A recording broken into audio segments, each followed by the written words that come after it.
Get ready for the dictation. Dictation will start in 5 seconds. Start. Sir, several questions raised regarding the Defense Ministry and the External Affairs and Irrigation Ministries have been clarified by my colleagues from those ministries. My task, therefore, has been simplified to that extent. Before I go to the questions financial and economic raised by several honorable members, I should like to clarify one or two points which are more administrative than economic or financial. One of them was raised by my honorable friend. He raised the question about the recruitment by the Assistant Superintendent's Departmental Competitive Examination and particularly about the examination held in 1960. He said that about rupees 6 lakhs were spent for the 1960 examination and later it was declared that no vacancies were available.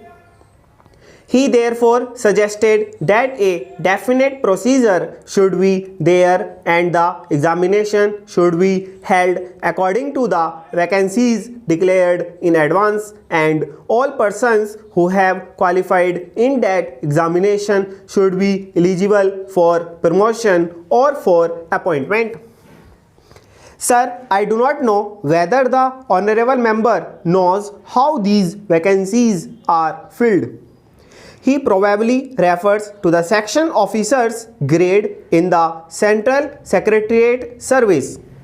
This is filled 50% by direct recruitment and 25% by departmental competitive examination open to the assistants, that is the next lower grade, and the rest 25% by promotion of the assistants on the basis of seniority subject to fitness.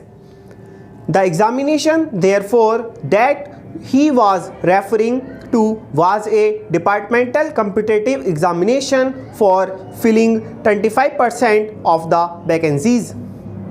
It takes about 1 year for the Union Public Service Commission to declare the results of the examination from the time they take up the question of the examination.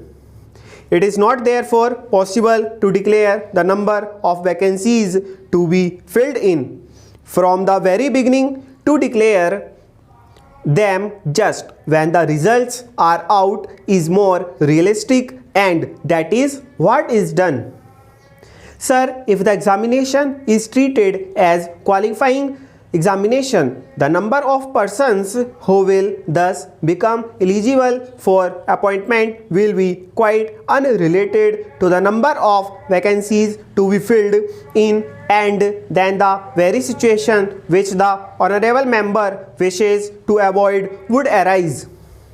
It would not then be possible to hold any of the examinations at regular intervals, and promotions against this quota would become very fitful. Stop.